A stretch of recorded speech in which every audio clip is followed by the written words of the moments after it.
గౌరవనీయులు BRS party కార్యనిర్వాహక అధ్యక్షులు కేసీఆర్ గారికి కేటీఆర్ గారికి గౌరవనీయులు బీఆర్ఎస్ పార్టీ పార్లమెంట్ సభ్యులు శాసనసభ్యులు శాసన మండలి సభ్యులు పార్టీ సీనియర్ నాయకులు జర్నలిస్టులు అందరికీ పేరు పేరున నమస్కారం.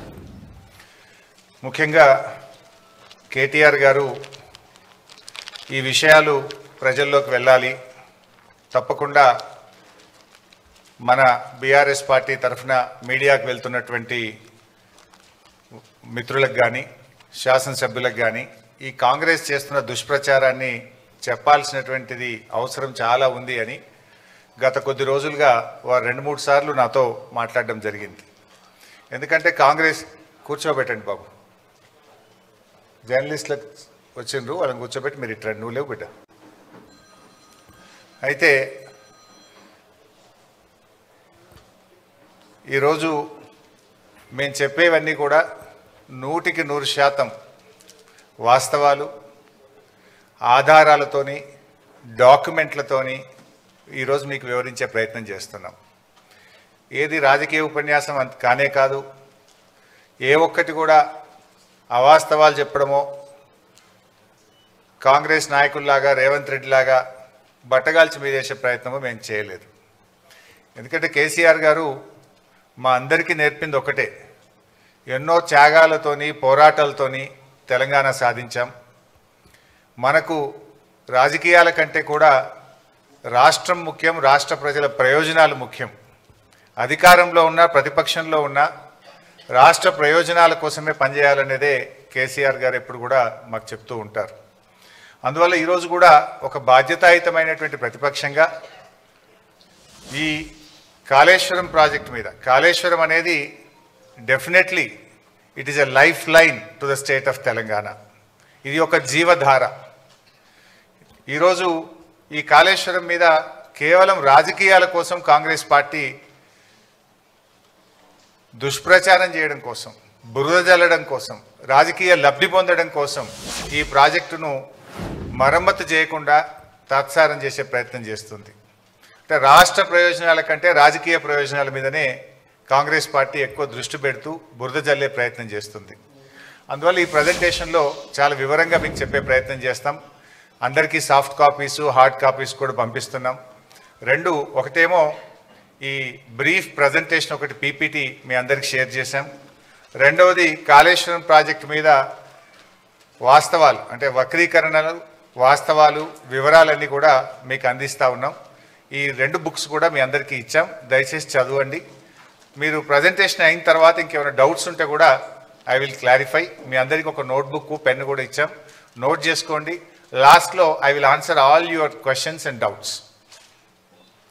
Yeah please. నేను కూడా ఈరోజు రాజకీయ విమర్శలు చేయట్లేదు, ఓన్లీ వాస్తవాలు చెప్పే ప్రయత్నమే చేస్తున్నా. పొలిటికల్గా చాలా వేదికలు ఉన్నాయి, మాట్లాడతాం, కానీ today I will try to explain the brief facts on Kaleshwaram. ముందుగా అసలు కాళేశ్వరం అంటే ఏంటి? పదే రేవంత్ రెడ్డి గారు కాళేశ్వరం కుప్పగూలిపోయింది అని ఒక స్టాండర్డ్ డైలాగ్ కొడుతూ వస్తూ ఉన్నాడు. వాస్తవానికి కాళేశ్వరం అంటే 3 బ్యారేజీలు, 15 రిజర్వాయర్లు, 19 సబ్స్టేషన్లు, 21 పంప్ హౌస్లు, 203 కిలోమీటర్ల టనెల్లు, 1531 కిలోమీటర్ల గ్రావిటీ కెనాలు, 98 కిలోమీటర్ల ప్రెషర్ మెయిను, 141 టీఎంసీల సామర్థ్యం కలిగిన రిజర్వాయర్లు, 530 మీటర్ల ఎత్తుకు నీటిని ఎత్తిపోసేటువంటి వ్యవస్థ, 240 టీఎంసీల నీటి వినియోగం. ఇది మొత్తం కాళేశ్వరం యొక్క సమాహారం. ఈ మొత్తంలో ఆ 3 బ్యారేజీల్లో ఒక బ్యారేజీలో 2 పిల్లర్లు మాత్రమే కుంగాయి. అంటే మీకు 15 రిజర్వాయర్లు ఇంటాక్ట్ ఉన్నాయి, 19 సబ్స్టేషన్లు ఇంటాక్ట్ ఉన్నాయి, 21 పంప్ హౌస్లు ఇంటాక్ట్ ఉన్నాయి, 203 కిలోమీటర్ల టనల్ ఇంటాక్ట్ ఉంది, 1531 కిలోమీటర్ల గ్రావిటీ కెనాల్ ఇంటాక్ట్ ఉంది, 98 కిలోమీటర్ల ప్రెషర్ మెయిన్ ఇంటాక్ట్ ఉంది, 141 టీఎంసీల రిజర్వాయర్లు ఇంటాక్ట్ ఉన్నాయి, ఈ లిఫ్ట్ సిస్టమ్ ఇంటాక్ట్ ఉన్నది. ఆ 3 బ్యారేజీల్లో ఒక బ్యారేజ్ మేడిగడ్డ, దాంట్లో 85 పియర్స్ ఉన్నాయి. రెండవ బ్యారేజ్ సుందిల్ల, అందులో 74 పియర్స్ ఉంటాయి. మూడో బ్యారేజ్ అన్నారం, అందులో 64 పియర్స్ ఉన్నాయి. సో అన్నారంలో ఉన్న 64 పియర్స్ బ్యారేజ్ ఇంటాక్ట్, సుందిళ్లలో ఉన్న 74 పియర్స్ బ్యారేజ్ ఇంటాక్ట్, మేడిగడ్డ బ్యారేజీలో 85 పియర్స్లో 2 పియర్స్ మాత్రమే కుంగినాయి. అంటే కాళేశ్వరంలో ఉండే ఇన్ని కాంపోనెంట్లలో ఒక బ్యారేజ్ మేడిగడ్డ, ఆ మేడిగడ్డలో 85 పియర్స్లో 2 పియర్స్ మాత్రమే కుంగినాయి. దానికి మొత్తం కాళేశ్వరమే కుప్పగూలింది అనేటువంటి ఒక దుష్ప్రచారాన్ని చేసేటువంటి ప్రయత్నం గత కొంతకాలంగా కాంగ్రెస్ ప్రభుత్వం చేస్తుంది. అంటే ఈ 100 కాంపోనెంట్స్ అన్నీ కూడా ఇంటాక్ట్ ఉన్నాయి, అన్ని పియర్స్ మిగతా బ్యారేజీల్లో ఇంటాక్ట్ ఉన్నాయి. అండ్ కాళేశ్వరంలో బ్లాక్ వైజ్ కట్టాం మనం. జనరల్గా ఏదైనా ఒక బ్రిడ్జ్ కానీ ఏదైనా ఉంటే ఒక పియర్ పోతే మొత్తం బ్రిడ్జ్ పోవాల్సి వస్తుంది. కానీ ఇలా మేడిగడ్డలో దేర్ ఆర్ 7 బ్లాక్స్. సో ఒక్కొక్క బ్లాక్లో కొన్ని పియర్స్ ఉంటాయి, ఓవరాల్గా 85 పియర్స్ ఉన్నాయి. ఏదైనా రిస్టోరేట్ చేయాలంటే ఒక బ్లాక్ను రిస్టోర్ చేస్తే మొత్తం బ్యారేజ్ ఇంటాక్ట్ ఉంటుంది. ఈ విషయం నేను చెప్పడం లేదు, ఎన్డీఎస్ఏ రిపోర్ట్లో కూడా చెప్పారు. అది కూడా నేను ముందు మీకు చూపించేస్తాను. సో నెక్స్ట్, అయితే ఈ మధ్యకాలంలో మీరు చూస్తే ఇది మొత్తం కాళేశ్వరం యొక్క సమగ్ర స్వరూపం. ఏం బాబు ఇది రావట్లేదు,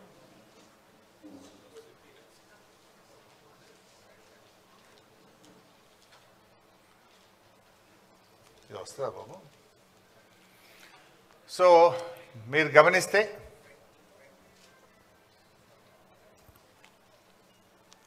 లేదు, బ్యాక్ పైన వస్తుంది కానీ దీని మీద రావట్లేదు.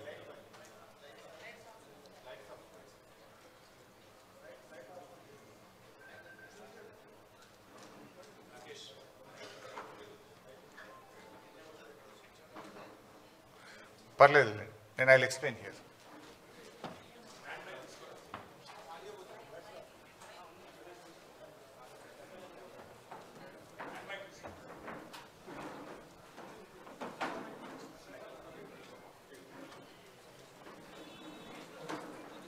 మీరు గమనిస్తే ఇందులో యాక్చువల్గా తమ్మిడిహట్టి ఆ పైన, దిస్ ఈజ్ తమ్మిడిహట్టి. ఈ తమ్మిడిహట్టి దగ్గర నీళ్లు లేకపోతే మనం తమ్మిడిహట్టి ఈ సోర్స్ నుంచి ఇక్కడ ఎల్లంపల్లికి నీళ్ళు తెచ్చుకునే ప్రొవిజన్ ఉండేది. తమ్మిడిహట్టి నుంచి ఎల్లంపల్లికి నీళ్లు అవకాశం లేదు కనుక, నీళ్లు తక్కువ ఉన్నాయి కనుక తమ్మిడిహట్టి నుంచి మనము మేడిగడ్డకు రావడం జరిగింది. This is Medigadda, this is Annaram, then this is Sundilla. Sundilla నుంచి మనం ఎల్లంపల్లికి తెచ్చుకుంటాం. మారింది ఓన్లీ ఒకటే సిస్టమ్. తమ్మిడిహట్టి నుంచి ఎల్లంపల్లికి నీళ్ళు వచ్చే బదులు మేడిగడ్డ నుంచి ఎల్లంపల్లికి నీళ్లు తెచ్చాం. మారింది ఒకటే. ఇది మిగతాదంతా కూడా ఆల్రెడీ ఇంటాక్ట్ ఉన్నటువంటి సిస్టమే. ఇది కూడా ఎందుకు మార్చాము అనేది నేను ముందు ఎక్స్ప్లెయిన్ చేస్తాను. అంటే దానికంటే ముందు నేను చెప్పాల్సింది ఏంటంటే, కాళేశ్వరం యొక్క గొప్పతనం ఏంటంటే, కాళేశ్వరంకు దేర్ ఆర్ 3 సోర్సెస్. ప్రతిసారి మేడిగడ్డ నుంచే మనము నీళ్లు తీసుకురావాల్సిన అవసరం లేదు. పైన ఎస్ఆర్ఎస్పిలో బ్రహ్మాండమైనటువంటి వరద వస్తే, ఎస్ఆర్ఎస్పి ప్రాజెక్టుకు నీళ్ళు వస్తే, ఎస్ఆర్ఎస్పి నుంచి మిడ్ మానేరుకు డైరెక్ట్గా నీళ్లు తెచ్చుకుంటాం. మిడ్ మానేరుకు ఎస్ఆర్ఎస్పి నుంచే నీళ్ళు వస్తాయి. ఎస్ఆర్ఎస్పి నుంచి 2 రకాలుగా నీళ్ళు వస్తాయి మిడ్ మానేరుకు. ఒకటి వరద కాలువ ఉంది, రెండోది నార్మల్ ఎస్ఆర్ఎస్పి కెనాల్ ఉంది. సో గోదావరిలో మంచి వర్షాలు పడి ఎస్ఆర్ఎస్పి నిండితే గ్రావిటీ ద్వారా ఎస్ఆర్ఎస్పి నుంచి మనం మిడ్ మానేరుకు నీళ్లు తెచ్చుకోవడం జరుగుతుంది. సో మిడ్ మానేరుకు నీళ్ళు వచ్చినప్పుడు ఏమైందంటే, we will operate Motors only from mid Maner. మన పంపింగ్ స్టేషన్స్ మిడ్ మానేర్ నుంచి వాడి అన్నపూర్ణ రిజర్వాయరు, రంగనాయక్ సాగర్ రిజర్వాయరు, తర్వాత మన మల్లన్న సాగర్, తర్వాత కింద కొండపోచమ్మ సాగర్, ఇవన్నీ కూడా మనం ఆపరేట్ చేస్తాం. ఇది మల్లన్న సాగర్, ఇది రంగనాయక్ సాగర్, ఇది Annapurna, then this is mid Manair. ఇగో ఎస్ఆర్ఎస్పి నుంచి 2 సిస్టమ్స్ ఉన్నాయి. ఇది వరద కాలువ ద్వారా నీళ్ళు వస్తాయి, 2 ఎస్ఆర్ఎస్పి కెనాల్ ద్వారా కూడా నీళ్ళు వస్తాయి. సో మనకు ఎప్పుడన్నా గోదావరిలో మంచి వరద వచ్చినప్పుడు, మంచి వర్షాలు వచ్చినప్పుడు మనము ఈ మేడిగడ్డ ఆపరేట్ చేయము, ఎల్లంపల్లి కూడా ఆపరేట్ చేయము. డైరెక్టు ఎస్ఆర్ఎస్పి నుంచే మిడ్ మానేరుకు గ్రావిటీ ద్వారా నీళ్ళు వస్తే ఇక్కడి నుంచి మాత్రమే పంపింగ్ సిస్టమ్ను ఆపరేట్ చేసుకునే ఫెసిలిటీ ఉంది. Point number 1. పాయింట్ నెంబర్ 2, కొన్ని సందర్భాల్లో ఎస్ఆర్ఎస్పికి నీళ్ళు రావు, కానీ మనకు ఎల్లంపల్లికి నీళ్ళు వస్తాయి. ఈ పైన కడెం రిజర్వాయర్ నుంచి ఎల్లంపల్లికి వస్తాయి. ఎల్లంపల్లికి ఓన్ క్యాచ్మెంట్ కూడా ఉంది, కడెం క్యాచ్మెంట్ ఉంది. అప్పుడు ఎల్లంపల్లి నుంచి మోటార్ లాంచ్ చేసి మిడ్ మానేర్ తెచ్చుకుంటాం. మిడ్ మానేర్ నుంచి ఈ సిస్టమ్ అంతా కూడా నడుస్తుంది. ఈ రెండు చోట్ల నీళ్లు రానప్పుడు, అంటే ఎస్ఆర్ఎస్పికి వరద నీళ్లు రానప్పుడు, కడెం నిండకుండా ఎల్లంపల్లికి కూడా నీళ్లు రానప్పుడు, ఎక్కడా నీళ్లు లేనప్పుడు కూడా తప్పకుండా నీళ్లు ఉండే పాయింట్ మేడిగడ్డ. అప్పుడు మాత్రమే మేడిగడ్డ నుంచి మోటార్ లాంచ్ చేస్తాం. అయితే ఈ మధ్య మీరు చూస్తే గవర్నమెంట్ కాళేశ్వరం వాడకుండానే పంట పండింది అని ఒక గోబల్స్ ప్రచారం చేస్తున్నారు కాంగ్రెస్ నాయకులు, ముఖ్యంగా ఉత్తమ్ కుమార్ రెడ్డి, రేవంత్ రెడ్డి పదే పదే గోబల్స్ ప్రచారం చేస్తున్నారు. అది కాళేశ్వరం వాడకుండా కాదు, మనకు ఈసారి మంచి వర్షాలు పడ్డాయి. నార్మల్ రెయిన్ఫాల్ కంటే లాస్ట్ ఇయర్ ఎక్సెస్ రెయిన్ఫాల్ ఉంది తెలంగాణలో. అందువల్ల వర్షాలు బాగా పడడం వల్ల ఏమైంది, ఎస్ఆర్ఎస్పి నుంచి మిడ్ మానేర్కు నీళ్లు తెచ్చుకున్నాం. మిడ్ మానేర్లో పంపు చేసి అన్నపూర్ణ, రంగనాయక సాగర్, మల్లన్న సాగర్, కొండపోచమ్మ సాగర్ ఇవన్నీ కూడా నింపినాం ఈసారి. సో అన్నపూర్ణ కింద పంట పండింది, రంగనాయక సాగర్ కింద 1,00,000 ఎకరాల పంట పండింది, మిడ్ మానేర్ కింద 70-80 వేల ఎకరాల పంట పండింది, కొండపోచమ్మ సాగర్ కింద కూడా పంట పండింది. అంటే మరి ఇదంతా కాళేశ్వరంలో భాగం కాదా? వర్షాలు బాగుపడ్డాయి కనుక మనం ఇక్కడ మోటార్ లాంచ్ చేయకుండా డైరెక్ట్ ఎస్ఆర్ఎస్పి నుంచి మిడ్ మానేర్కి వచ్చినాయి. సో మిడ్ మానేర్లో మోటార్లు నడిపినామంటే ఇది కాళేశ్వరంలో అంతర్భాగం. ఇక్కడ కాళేశ్వరం ప్రాజెక్టులో కట్టిన మోటార్లతోనే అన్నపూర్ణకు నీళ్ళు వచ్చినాయి, అన్నపూర్ణలో పెట్టిన మోటార్లతో రంగనాయక సాగర్ నీళ్ళు వచ్చినాయి, రంగనాయక సాగర్లో మోటార్లు నడిపితే మల్లన్న సాగర్ నీళ్ళు వచ్చినాయి, మల్లన్న సాగర్లో మోటార్ నడిపితే కొండపోచమ్మ సాగర్కు నీళ్ళు వచ్చినాయి. ఈ వ్యవస్థ అంతా కూడా పనిచేయడం వల్లనే పంట పండింది, మొదటి పంటకు రెండవ పంటకు. ఇక్కడ దుబ్బాక శాసనసభ్యులు ప్రభాకర్ రెడ్డి గారు ఉన్నారు, వారికి మల్లన్న సాగర్ నుంచి దాదాపు వారి నియోజకవర్గంలో కొన్ని వందల చెరువులు, చెక్ డ్యాములు నింపితే అద్భుతమైన పంట పండింది. మెదక్ మాజీ ఎమ్మెల్యే పద్మాదేవేంద్ర రెడ్డి గారు ఉన్నారు, ఇదే మల్లన్న సాగర్ నుంచి రామాయణపేట కెనాల్ ద్వారా నీళ్ళు ఇస్తే కొన్ని వేల ఎకరాల్లో దుబ్బాక, మెదక్ నియోజకవర్గంలో పంట పండింది. కొండపోచమ్మ సాగర్ నుంచి ఇటు యాదగిరిగుట్ట, ఆలేరు నియోజకవర్గానికి, గజ్వేల్ నియోజకవర్గానికి ఇవాళ నీళ్లు పోయినాయి. అంటే గోదావరి నీళ్లు కొండపోచమ్మ నుంచి యాసంగిలో నీళ్లు వదిలిండ్రు. సుంతాల మహేందర్ రెడ్డి గారు ఉన్నారు, అక్కడ కొత్త గెలిచిన ఎమ్మెల్యే పోయి ఆ నీళ్ళ కొబ్బరికాయలు కొట్టుండే. ఎక్కడి ఆ నీళ్లు? కొండపోచమ్మ సాగర్కు నీళ్ళు ఎక్కడి నుంచి వచ్చినాయి? Kondapochamma Sagar is part of Kaleshwaram. Kaleshwaram నీళ్ళు అక్కడికి వచ్చినాయి కనుక అక్కడి నుంచి కెనాల్ ద్వారా ఆలేరు నియోజకవర్గంలో మన యాసంగి పంటకు నీళ్ళు ఇచ్చినాము, సిద్దిపేట నియోజకవర్గానికి నీళ్ళు ఇచ్చినాము, సిరిసిల్ల నియోజకవర్గానికి నీళ్ళు ఇచ్చినాము. అట్లా కొన్ని లక్షల ఎకరాల్లో కాళేశ్వరం ద్వారా మొన్న పంట పండింది. అయితే వీళ్ళేం ప్రచారం చేస్తున్నారు? కాళేశ్వరం వాడకుండానే పంట పండిందనే దుష్ప్రచారం చేస్తున్నారు. ఇవన్నీ కూడా కాళేశ్వరంలో అంతర్భాగం. అయితే ఈసారి మనకు ఎల్లంపల్లిలో మంచి నీళ్ళు వచ్చినాయి కడెం నుంచి. సో ఎల్లంపల్లి మోటార్లు రన్ చేసి ఎల్లంపల్లి ద్వారా కాళేశ్వరం సిస్టమ్ పనిచేసింది, మిడ్ మానేర్ ద్వారా కాళేశ్వరం సిస్టమ్ పనిచేసింది. ఈ రెండు సిస్టంలు వాడడం వల్ల ఈసారి బ్రహ్మాండమైనటువంటి పంటలు పండినాయి. వేలాది చెరువులు నింపినాం, వందలాది చెక్ డ్యాములు నింపినాం, నేరుగా కెనాల్స్ ద్వారా కూడా వేలాది ఎకరాలకు, లక్షలాది ఎకరాలకు కాళేశ్వరం ద్వారా ఈసారి నీళ్ళు ఇచ్చినాం. అయితే this year is a good year. వర్షాలు బాగుపడడం వల్ల మనము మిడ్ మానేర్, ఎల్లంపల్లి నుంచి మాత్రమే కాళేశ్వరం సిస్టమ్ నడుపుకున్నాము, దాని ద్వారా పంట పండింది. సో ఇప్పటిదాకా జరిగిన ప్రచారం ఏదైతే ఉందో వీళ్ళు రేవంత్ కానీ ఉత్తమ్ గారు చేసేది పూర్తిగా కాళేశ్వరం లేకుండా పంట పండింది అనేటువంటిది పూర్తిగా సత్యదూరమైనటువంటిది. So Kaleshwaram has 3 sources. మంచి వర్షాలు పడితే ఎస్ఆర్ఎస్పి మిడ్ మానేర్ నుంచి సిస్టమ్ నడుపుతాం, యావరేజ్ రెయిన్ఫాల్ ఉంటే ఎల్లంపల్లి మిడ్ మానేర్ సిస్టమ్ నడుపుతాం, బ్యాడ్ ఇయర్ అయితే, వర్స్ట్ ఇయర్ అయితే కూడా మనము మేడిగడ్డ నుంచి నీళ్లు తీసుకోవడానికి there are 3 systems. Current bill మీద కూడా కొందరు మాట్లాడుతుంటారు.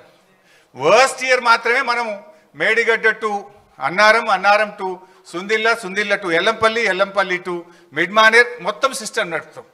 సో గుడ్ ఇయర్ ఉన్నప్పుడు ఏమవుతుంది? ఓన్లీ 50% ఆఫ్ ద మోటార్స్ మాత్రమే నడుపుతాం మంచి వర్షపాతం ఉంటే. యావరేజ్ ఉంటే మనకు ఎల్లంపల్లి నుంచి నడుపుతాం, బ్యాడ్ ఇయర్ ఉంటే మేడిగడ్డ నుంచి నడుపుతాం. సో అందువల్ల కాళేశ్వరంకు 3 సోర్సెస్ ఉన్నాయి. సో ఈ సంవత్సరం కూడా కాళేశ్వరంతోని వానకాలం పంట పండింది, యాసంగి పంట పండింది, భూగర్భ జలాలు పెరిగినాయి. మొన్నటిదాకా ఏదైతే కాంగ్రెస్ పార్టీ కాళేశ్వరం లేకుండా పంట పండిందని చెప్పిందంతా కూడా పూర్తిగా సత్యదూరమైనటువంటి విషయం. ఇన్ఫ్యాక్ట్ బీఆర్ఎస్ గవర్నమెంట్ రాకముందు ప్రాజెక్టుల ద్వారా చెరువులు నింపే ఫెసిలిటీ లేదు. కానీ కేసీఆర్ గారు నిర్ణయం తీసుకొని దాదాపు 3200 తూములు కెనాల్స్కు పెట్టి వేలాది చెరువులు నింపేటువంటి ఒక కీలకమైన నిర్ణయం ఆ రోజు బీఆర్ఎస్ ప్రభుత్వం తీసుకున్నది. అందువల్లనే ఇప్పుడు ఈ ఫ్లడ్ ఫ్లో కెనాల్ ఇది కూడా ఒక రిజర్వాయర్గా మారిపోయి ఈ ఫ్లడ్ ఫ్లో కెనాల్కు రెండు వైపులా చొప్పదండి, జగిత్యాల, కొరుట్ల నియోజకవర్గంలో ఈ ఫ్లడ్ ఫ్లో ద్వారా కూడా పెద్ద ఎత్తున చెరువులు నింపే కార్యక్రమం కూడా జరిగింది. వాగుల్లో కూడా ముఖ్యంగా మొన్న కూడా నేను పంపినాం. ఈ మన మిడ్మానేర్ నుంచి మొన్న ఎండాకాలం దుబ్బాక నియోజకవర్గంలోని కుడవెల్లి వాగు నీళ్లు వదిలితే మన ముస్తాబాద్లోని అప్పర్ మానేర్ ప్రాజెక్టు నిండింది. అదేవిధంగా కొండపోచమ్మ సాగర్ నుంచి హల్దీ వాగులో నీళ్లు వదిలితే నర్సాపూర్ నియోజకవర్గం సుంతా లక్ష్మారెడ్డి గారి నియోజకవర్గంలో దాదాపు 10ల సంఖ్యలో చెక్ డ్యాంలలో వెల్దుర్తి, కొల్చారం, కౌడిపల్లి ఆయా మండలాలకు నీళ్లు వెళ్ళి బ్రహ్మాండంగా ఆ ప్రాంతంలో పంటలు పండినాయి. మన యాసంగిలో కూడా పంటలు పండినాయి. సో కాళేశ్వరం ద్వారా మనము యాసంగిలో కూడా బ్రహ్మాండమైనటువంటి పంటలు పండినాయి. సో కాళేశ్వరం వాడకుండా పంట పండిందని కాంగ్రెస్ చేస్తున్న దుష్ప్రచారం పూర్తిగా సత్యదూరమైనటువంటిది. నెక్స్ట్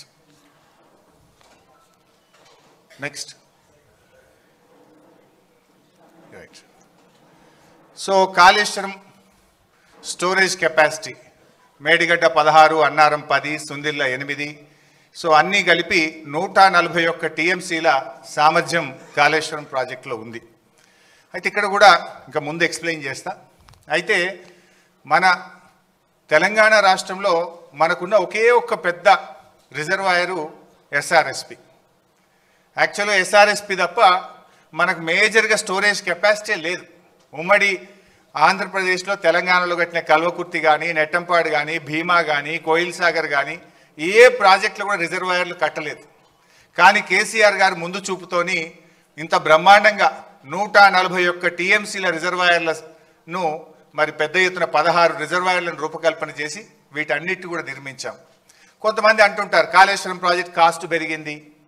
అంతకుముందు వాళ్ళు పెట్టిన ప్రాణహిత చేవెళ్లలో 141 కాదు, కేవలం 11 టీఎంసీల సామర్థ్యం మాత్రమే ఉండేది. మరి మల్లన్న సాగర్ లాంటి రిజర్వాయర్ 50 టీఎంసీల రిజర్వాయర్ కడితే అక్కడ 13,000 ఎకరాల భూసేకరణ చేసినాం.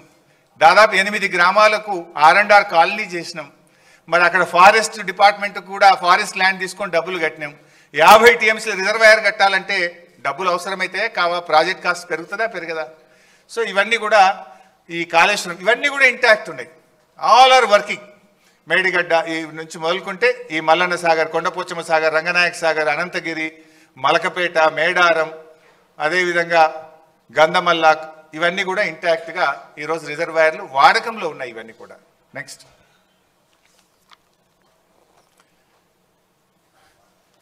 మీరు అప్పుడప్పుడు చూస్తుంటారు.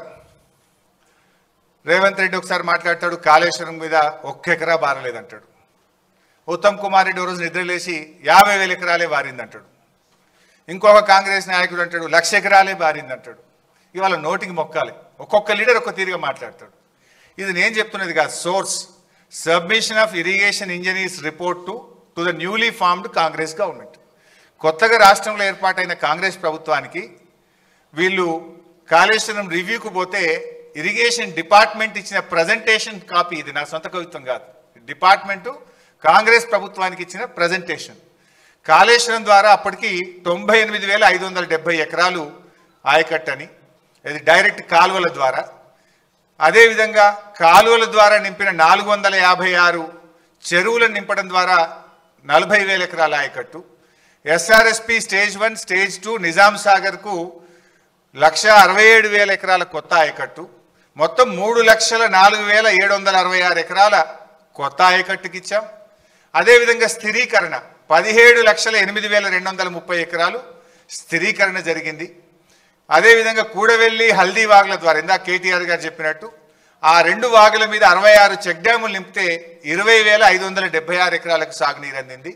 మొత్తంగా కాళేశ్వరం ప్రాజెక్టు ద్వారా 20,33,572 ఎకరాలకు సాగునీరు అందింది. ఇది వాస్తవం. కానీ ఏం మాట్లాడతారు? 1 ఎకరా బారలేదని ఒకడంటాడు, 50,000 ఎకరాలు బారిందని ఒకడంటాడు, 1,00,000 ఎకరాలు బారిందని ఒకడంటాడు. వాస్తవానికి 20,33,572 ఎకరాలకు అప్పటికే సాగునీరు అందించాం. ఒక సంవత్సరం బాగా సివియర్ డ్రాట్ వస్తే ఎస్ఆర్ఎస్పికి కూడా రివర్స్ పంపింగ్ చేసినాం. మిడ్ మానేర్ నుంచి ఎల్ఎండికి నీళ్లు తెచ్చి ఎల్ఎండి ద్వారా ఎస్ఆర్ఎస్పి స్టేజ్ 1కు స్టేజ్ 2లో తుంగతుర్తి, సూర్యాపేట, కోదాడ దాకా కూడా కాళేశ్వరం నీళ్లు పంపించి పంటలు కాపాడింది కేసీఆర్ గారి ప్రభుత్వం. సో ఇది అంతా కూడా ఇది వాస్తవమైన రిపోర్ట్. ఇది ఇరిగేషన్ డిపార్ట్మెంట్ ఇస్తున్న రిపోర్ట్. కానీ కాంగ్రెస్ నాయకులు ఎకరం బారలే 50,000 వారింది అనేటువంటి ఒక దుష్ప్రచారం చేస్తున్నారు. ఇది one point. Next, so Godavari నది మొత్తం 1465 కిలోమీటర్లు ఉంటే మోర్ దెన్ 50%, 750 కిలోమీటర్లు మన తెలంగాణలో ప్రవహిస్తుంది. అయితే ఉమ్మడి ఆంధ్రప్రదేశ్లో కొన్ని జీవోలు ఇచ్చినారు అప్పటి ప్రభుత్వం. మొత్తం అంటే అప్పుడు బచావత్ ట్రిబ్యునల్ ఏం అవార్డు ఇచ్చిందంటే పైన రాష్ట్రాలకు నీళ్లు కేటాయిస్తూ all water belongs to the state of Andhra Pradesh అని చెప్పారు. అంటే అప్పుడు దిగువ రాష్ట్రంగా మనం ఉన్నాం కనుక ఇక మొత్తం నీళ్లు వీలయ్యాయి అని చెప్పిండ్రు. ఆ మొత్తం నీళ్ళలో అప్పటి ఆంధ్రప్రదేశ్ ప్రభుత్వం ఓ 1480 టీఎంసీలు కేటాయిస్తే అందులో 969 తెలంగాణకు, 400 మిగతాది 969 కాకుండా మిగతా 500 ఆంధ్రప్రదేశ్కు కేటాయించింది. అంటే ఏ రోజు కూడా మనం 400 టీఎంసీలు కూడా వాడలేదు. అంటే ఏ ప్రాజెక్టులు కూడా కట్టకపోవడం వల్ల దేవాదులు కడితే పనులు జరగలే. మరి అదేవిధంగా ఎస్ఆర్ఎస్పి స్టేజ్ 2కు ఎన్నడూ ఒక్క ఎకరానికి నీళ్లు పోలే. అయితే అప్పుడు తెలంగాణ ఉద్యమం కేసీఆర్ గారి నాయకత్వంలో ఉమ్మడి బాగా ఉధృతంగా జరుగుతూ ఉంటే ఆ తుమ్మిడిహట్టి దగ్గర ప్రాణహిత అనేటువంటి ప్రాజెక్టుకు రాజశేఖర రెడ్డి గారు శంకుస్థాపన చేసిండ్రు. అది కూడా ఆదరబాధగా అప్పుడు జలయజ్ఞం చేసి ఆంధ్రప్రదేశ్లో పోతిరెడ్డిపాడును పెంచి నీళ్లు తీసుకుపోయే ప్రయత్నం, ఆంధ్రప్రదేశ్ పోలవరం కట్టి నీళ్లు తీసుకుపోయే ప్రయత్నంలో తెలంగాణలో కూడా ఏదో ఒకటి స్టార్ట్ చేయాలని ఉద్యమంలో ఆ రోజు ప్రాణహితకు శంకుస్థాపన చేసిండ్రు. నెక్స్ట్, బట్ ఏం జరిగిందో కూడా నేను చెప్తా. ప్రాణహితలో 2007లో ప్రాణహితకు శంకుస్థాపన చేస్తే 2014 వరకు అంటే 8 సంవత్సరాలు కాంగ్రెస్ పార్టీ అధికారంలో ఉంది. ప్రాజెక్టు రూపకల్పన చేసినప్పుడు అప్పుడు అసెంబ్లీ ఎలక్షన్స్ 2009లో ఉండే. 2009 ఎలక్షన్ల ముందు ఒక ప్రాజెక్టుకు 4 జిల్లాల్లో కొబ్బరికాయ కొట్టారు. కరీంనగర్, మెదక్, ఆదిలాబాద్, రంగారెడ్డి 4 జిల్లాల్లో కొబ్బరికాయ కొట్టి 4 ఏళ్లలో ప్రాజెక్టు పూర్తి చేస్తాం, 4 ఏళ్లలో నీళ్లు ఇస్తామని చెప్పి ఆ రోజు పెద్ద పెద్ద అడ్వర్టైజ్మెంట్లు ఇచ్చి ప్రచారం చేసిండ్రు. సరే 4 ఏళ్లలో ప్రాజెక్టు పూర్తి చేయడం అటుంచండి, కనీసం 4 ఏళ్లలో ప్రాజెక్టుకు అనుమతులు కూడా తేలే. 4 ఏళ్ళు ఇచ్చిపెట్టండి, 8 ఏళ్ళు వాళ్ళే అధికారంలో ఉన్నారు. 2007 to 14 కేంద్రంలో కాంగ్రెస్ ప్రభుత్వం, మహారాష్ట్రలో కాంగ్రెస్ ప్రభుత్వం, ఆంధ్రప్రదేశ్లో కాంగ్రెస్ ప్రభుత్వం. అప్పుడు ఇదే ఉత్తమ్ కుమార్ రెడ్డి మంత్రిగా ఉన్నాడు, ఇదే కోమటిరెడ్డి వెంకటరెడ్డి మంత్రిగా ఉన్నాడు, ఇదే శ్రీధర్ బాబు మంత్రిగా ఉన్నాడు. కానీ వీళ్ళెవరూ పట్టించుకోలే. 8 ఏళ్లలో కాళేశ్వరం ప్రాజెక్టుకు అసలు అనుమతులు కూడా సాధించినటువంటి పరిస్థితి. తమ్మిడిహట్టి దగ్గర ఎక్కడైతే బ్యారేజ్ కడతామన్నారో దానికి మహారాష్ట్రతో అగ్రిమెంట్ చేయలేదు, మహారాష్ట్ర ప్రభుత్వాన్ని ఒప్పించే ప్రయత్నం చేయలేదు. అసలు అక్కడ ఒప్పుకోకుండా ఎక్కడైతే నిజంగా బ్యారేజ్ ఉందో ఆ బ్యారేజీ నిర్మాణం స్టార్ట్ చేయకుండా ఎక్కడెక్కడో పోయి టనల్లు కాలువలు తవ్వే ప్రయత్నం చేసిండ్రు. అసలు హెడ్ దగ్గర పని స్టార్ట్ చేయలేదు. అదేవిధంగా ఇది కాగ్ రిపోర్ట్. ఆ రోజు కాగ్ ఏం చెప్పిందో కూడా మనం చూస్తే substantial funds given as mobilization advance were blocked with the contractors as recovery thereof could not be affected due to poor progress of works. This way especially so in respect of Pranahita Chevella and Dumugudam Nagarjun Sagar tail ponds. అంటే CAG కూడా ఆ రోజు కాంగ్రెస్ ప్రభుత్వం యొక్క పనిని తప్పుపట్టింది. అందులో కింద ఒక దగ్గర ప్రాణహిత చెవెల్ల 1052 కోట్లు మొబిలైజేషన్ అడ్వాన్స్ ఇచ్చిండ్రు అని చెప్పి ఆ రోజు కాగ్ తప్పుపట్టింది. వాస్తవానికి ఇది 2012 రిపోర్ట్. కానీ మొత్తంగా 2014 వరకు వాళ్ళు ఇచ్చిన మొబిలైజేషన్ అడ్వాన్స్ ఎంత అంటే 2328 కోట్లు. సర్వే అండ్ మొబిలైజేషన్ అడ్వాన్స్ పేరు మీద 2009 ఎన్నికల ముందు కాంట్రాక్టర్లకు ఇచ్చిండ్రు, జేబులు నింపుకున్నారు. 2014 ఎన్నికల ముందు కాంట్రాక్టర్లకు ఇచ్చిండ్రు, జేబులు నింపుకున్నారు. పని మాత్రం జరగలేదు. 2328 కోట్లు సర్వే మొబిలైజేషన్ అడ్వాన్స్ పేరు మీద కాంట్రాక్టర్లకు పనులు చేయకుండా అడ్వాన్స్ ఇచ్చి అవినీతికి పాల్పడ్డది ఆనాటి కాంగ్రెస్ ప్రభుత్వం. ఆనాటి కాంగ్రెస్ ప్రభుత్వంలో వీళ్ళే మంత్రులు శ్రీధర్ బాబు, ఉత్తమ్ కుమార్ రెడ్డి, కోమటిరెడ్డి వెంకటరెడ్డి. ఆనాడు రేవంత్ రెడ్డి